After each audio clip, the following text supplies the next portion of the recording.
Hello there, my name's Ian. Today I'm going to show you how to use your Singer 99K. I'm going to show you how to thread it, how to load a bobbin, and how to change needles.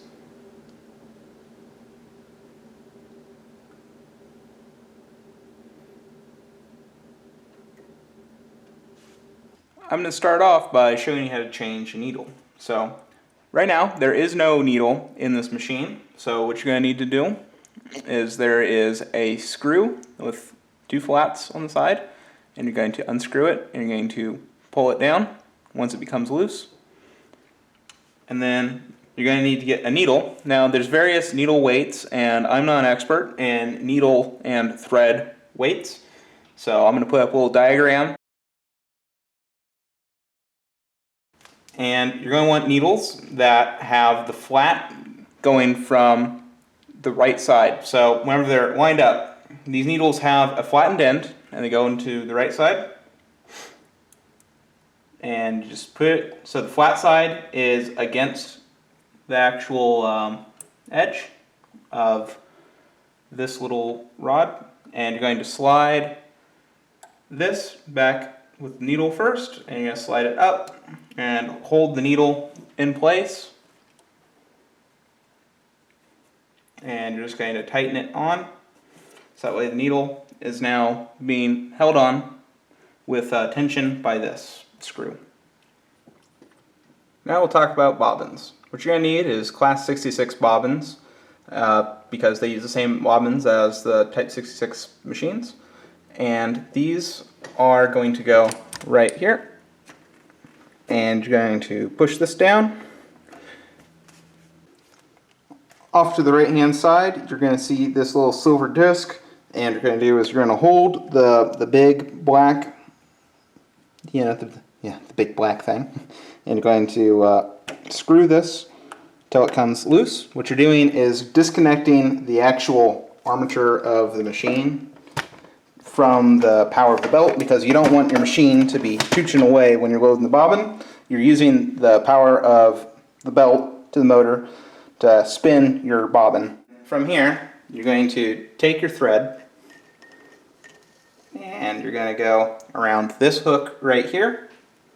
You're going to go down, you're going to go through the underneath one, and then up through this other hook, and you're going to bring it up to your bobbin, and you're going to thread it from the inside to the outside. Get in your hole. Get in your hole. Ow! So make sure you apply tension and make sure that it starts to spin.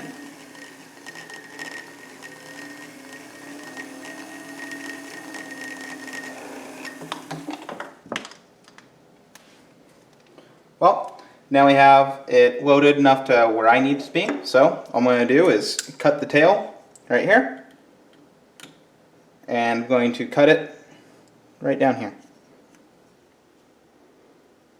Now to load the bobbin, you're going to open this door. You're going to take your bobbin, making sure that the thread is going to the left and bottom, and insert it, and you're going to insert this string into this notch right here, and you're just going to pull it around, and then you're just going to close the door, and that'll hold it in place. Now we'll go into threading the machine through the needle and getting it ready to sew. So to thread this machine, you're going to take your string from your spool and you're going to go through the top hook again. You're going to go through the in-between of these two silver plates, and you're going to come up and you're going to hook it through this little wire hook right here, and that is your tensioner. So now you're going to go underneath this hook and not through that hole like that, and you are going to go through the back and through this hole right here, and you're going to bring it to the front. From there you're going to go through this little loop right here.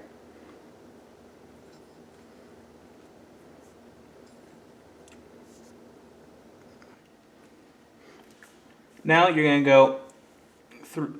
You're going to go underneath this hook right here, and you're going to go through your actual needle.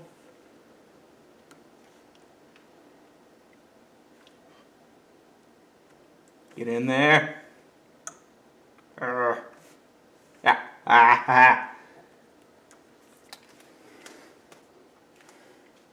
And now, making sure that your screw to the armature is tightened back up, you're going to turn the wheel of the belt, and you're going to hold this string right here loosely, and you're going to do one cycle of the needle, and you're going to pull up on the needle, and what this is going to do is pull the string from the bobbin up through there, and it's going to move it to this hole over here, and that's how it's going to actually lock in the material, because this is a lock stick machine. So each side is going evenly on both sides of the fabric, and that's how this machine works, and that's why you have the bobbin. So now we're going to have to do a test stitch, and we're going to have to do tensioning. There's two ways to do tensioning. There's this up here, which is your main tensioner. So you righty-tighty, lefty-loosey, and this applies tension to the thread. And there's another one on the bobbin. However, once you get the bobbin set, it's pretty much a factory thing. You just don't touch it again. You just kind of mess around with the top one. But anyway, I have this handy-dandy illustration from my manual. You want your stitching to be even on both sides. If it's too much on top or too much on the bottom, then you know something's messed up and you got to play it around with your tensioner. So I'm going to do a test stitch so we see what this machine is currently doing. So what I'm going to do is I'm going to lower my foot, and there's a lever in the back. So there's this lever right here. You just pull up and it brings your foot up. You push down, it brings your foot down. And I'm going to hold my two strings, and I'm going to walk it onto the material for, I like to do like 2 stitches. And I just let go, and now we'll see exactly how well it's going to do.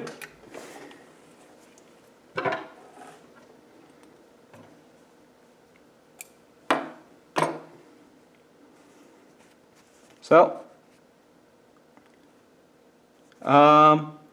it seems that I have too much tension on the top, and so there's much more bottom thread being used for this portion.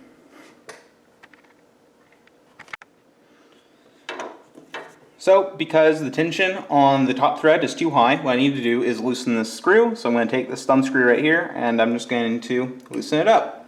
How much? I don't know. There's not an indicator on my machine. Some machines have indicators. Mine doesn't, so I just kind of play around with it till it starts to work properly. So I'm just going to loosen it, and now I'm going to play around and see if that has fixed the issue.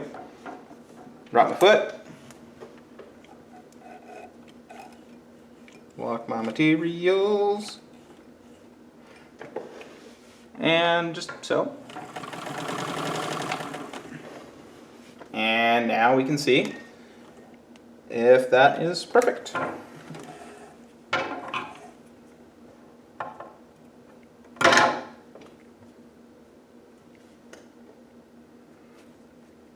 Hey, check it out. So now my tension's perfect, and I can sew all day with, of course, this material, this thread, and this needle. Anytime you change any one of those in the formula, you'll probably have to play around with some things, but it's relatively quick. Now, I'm going to show you real quick the tensioning screw for the bobbin. However, if your machine works with just this screw, just leave your bobbin screw alone, because it's kind of a, it's a weird little place to get, and you really don't need to mess with it much. But anyway, let me get the camera.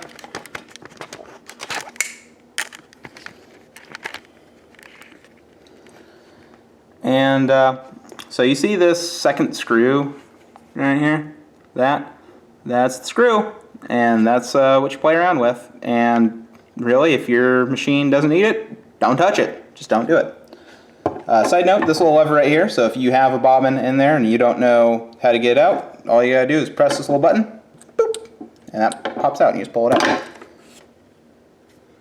Another thing to note, so if your machine is like mine, and it has this little lever. All this is your stitches per inch. So for heavy materials, you want to go with, you know, lower stitching. Nice fine materials, you know, doilies and whatnot, you go with the higher settings, so like 30 per inch.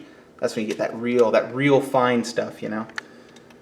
And my machine also has back stitching, so that reverses the entire action of the armature in here and makes it so it's in reverse, because since this is a lock stitch machine, if you don't go in reverse real quick, and it's called locking in the stitch, you can pull this entire thread apart because there's not really anything securing it. So you want to be able to lock it in for longevity's sake. Otherwise, you can pull the stitches out. But you just do a quick burst of back stitching, and it's ready to go. But yeah, so that's the basics on this machine. Just a quick side note about oiling. So for oiling this machine, make sure you use some form of sewing machine oil. I'm lucky enough to have some stuff from the Great Depression. That's cool. And according to the manual, you just kind of go crazy and you oil every single thing that's moving. And you can even oil the outside of the machine, because that's what the paint job on this one is meant for. It's all rough, so it keeps oil on it. It looks shiny. But yeah, if it moves, you put oil on it. Just go crazy. Except for the motor. Don't oil the motor. That's not a thing.